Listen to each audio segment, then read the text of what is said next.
नमस्कार दोस्तों। स्वागत है आपके अपने YouTube चैनल स्टडी जून 24 में। इस वीडियो में हम संपूर्ण इस्लाम धर्म को देखेंगे, यानी कि जो वन लाइनर सीरीज में जो एग्जाम के पॉइंट ऑफ व्यू से क्वेश्चन आंसर है उसको देखेंगे। जैसा कि भारत में विभिन्न धर्म है और सभी धर्मों का इतिहास रहा है, चाहे वो बौद्ध धर्म ले लो, जैन धर्म या कोई पारसी धर्म या शैव धर्म या वैष्णव धर्म, उसी तरह इस्लाम धर्म है।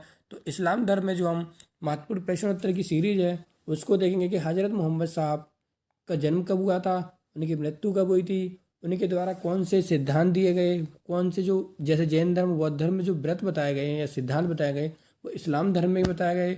उसी प्रकार इसमें देखेंगे कि खलीफाओं का क्या महत्व था और खलीफा पद कब समाप्त हुआ। तो आइए शुरू करते हैं इस वीडियो को। अगर वीडियो अच्छा लगे तो लाइक करें, शेयर करें, सब्सक्राइब करें। तो हमारे जो पॉइंट्स हैं इनको वन लाइनर सीरीज में देखेंगे। तो पहला पॉइंट है हमारा कि इस्लाम धर्म का संस्थापक किसे माना जाता है।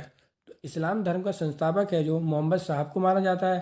भाई नेक्स्ट पॉइंट की बात करें तो मोहम्मद साहब का जो जन्म है वो कब हुआ। तो मोहम्मद साहब का जन्म है 29 अगस्त 570 ईस्वी में मक्का में हुआ था। भाई नेक्स्ट पॉइंट हमारा हज़रत मोहम्मद साहब के पिता का नाम क्या था। हज़रत मोहम्मद साहब के जो पिता थे उनका नाम अब्दुल्ला था। भाई उनकी माता के नाम की बात करें तो माता का नाम अमीना था। नेक्स्ट पॉइंट देखते हैं। तो नेक्स्ट पॉइंट है हमारा हज़रत मोहम्मद को ज्ञान की प्राप्ति कहाँ हुई थी। तो ऐसा माना जाता है कि हज़रत मोहम्मद को हीरा नामक गुफा में 610 ईस्वी में ज्ञान की प्राप्ति हुई थी और उन्होंने वहाँ से आने के बाद यह बताया था कि उन्हें स्वयं अल्लाह ने आकर एक किताब दी है जिसे कुरान कहा है और उसमें इस्लाम पर चलने वाले मार्गों की चर्चा की है। उसमें सिद्धांत बताए गए कि इस्लाम पे किन सिद्धांतों पर चलना है। नेक्स्ट पॉइंट है हज़रत मोहम्मद साहब के जन्मदिन को किस रूप में मनाया जाता है। तो हज़रत मोहम्मद साहब की जो जन्मदिन है उसे ईद ए मिलाद उल नबी के नाम से मनाया जाता है। नेक्स्ट पॉइंट देखेंगे दोस्त, हिजरी सम्मत की शुरुआत या कहें तो हिजरी कैलेंडर की शुरुआत कब से हुई थी, या इसे मुस्लिम कैलेंडर के नाम से भी कहते हैं। जो 622 ईस्वी में हिजरी सम्मत की शुरुआत हुई थी। नेक्स्ट पॉइंट देखेंगे पैगंबर द्वारा मक्का से मदीना की यात्रा कब की गई। जो पैगंबर मोहम्मद साहब थे उनके द्वारा मक्का से मदीना की यात्रा है जो 622 ईस्वी में की गई थी। भाई नेक्स्ट पॉइंट है हमारा कि पैगंबर मोहम्मद साहब का जीवन चरित्र सबसे पहले किसने लिखा। तो किसके द्वारा पैगंबर मोहम्मद साहब का जीवन चरित्र लिखा गया उसे कहते हैं इब्न इसाक के द्वारा।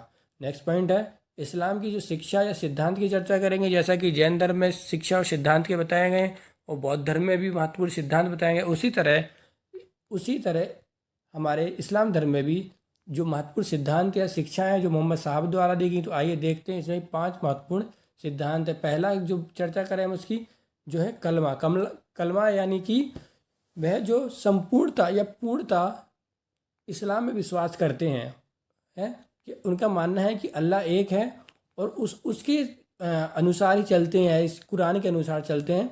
वो कलमा में उल्लेखित है। मैं दूसरा है हमारा नमाज, माने जो सच्चा मुस्लिम है वो दिन में 5 बार नमाज पढ़ेगा। तीसरा है रमज़ान यानी कि जो रमज़ान के महीने होते हैं उसमें रोज़ा रखना अनिवार्य माना जाता है और यह महत्वपूर्ण परंपरा है उनकी। चौथा है जक़ात यानी कि जो उनकी कमाई का 2% हिस्सा दान करना, मतलब उनके जीवन में जो कमाई करते हैं वो उनको 2% दान अवश्य माना जाता है भैया। 5वां है उनका सिद्धांत है जो हज यात्रा, मतलब कि उनके संपूर्ण जीवन काल में एक बार मक्का जाना अवश्य माना जाता है। मक्का उनकी हज यात्रा का एक महत्वपूर्ण हिस्सा माना जाता है। नेक्स्ट पॉइंट है पैगंबर मोहम्मद के उत्तराधिकारी क्या कहलाया। जो पैगंबर मोहम्मद थे उनके उत्तराधिकारी को खलीफा कहलाया। खलीफा इस्लाम का विभाजन, नेक्स्ट पॉइंट की बात करें तो इस्लाम का विभाजन 2 भागों में हो गया था, एक शिया और एक सुन्नी। जो सुन्नी थे मोहम्मद साहब के कथन और कर्मों में विश्वास करते थे और उनका मानना था कि जो खलीफा का पद है वह कोई भी धारण कर सकता है, जरूरी नहीं है कि वह वंशानुगत हो। और वहीं हम दूसरे टॉपिक की बात करें शिया की, तो शिया लोगों का मानना था कि जो खलीफा का पद है उनके उत्तराधिकारी ही बंदे उसको धारण कर सकते हैं और वह न्याय संगत उचित है। तो इस प्रकार ये 2 भागों में विभाजित थे। वहीं बात करें नेक्स्ट पॉइंट की, तो खलीफा पद का समाप्त कब हुआ। तो खलीफा पद था वह 1924 में समाप्त हुआ। तो पैगंबर मोहम्मद के जो 632 से 661 तक है उनके जो उत्तराधिकारी हुए तो 4 उत्तराधिकारी थे। पहले जो हुए थे उनके अबू बकर थे, दूसरे उमर थे, तीसरे उस्मान और चौथे अली थे। तो इस प्रकार नेक्स्ट टॉपिक में हम थोड़ा सा ईसाई धर्म की चर्चा करेंगे। ईसाई धर्म के ऊपर वैसे तो हम दूसरा वीडियो बनाएंगे, लेकिन एग्जाम पॉइंट ऑफ व्यू से हम देख रहे हैं कि थोड़ा सा जो मेन पॉइंट है उसकी चर्चा कर लेते हैं कि ईसाई धर्म का जो है संस्थापक किसे माना जाता है। तो ईसाई धर्म का जो संस्थापक है ईसा मसीह को माना जाता है। भाई नेक्स्ट पॉइंट की बात करेंगे कि ईसा मसीह का जन्म कहाँ हुआ था। तो बेथलेहम में हुआ था। ईसा मसीह का जन्म जो है बेथलेहम में हुआ था।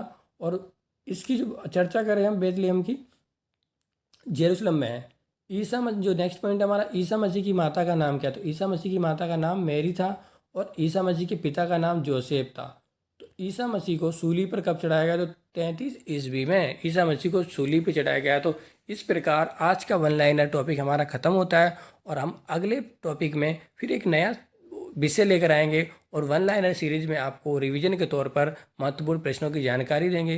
तो आज का अगर वीडियो अच्छा लगा हो तो लाइक करें, शेयर करें।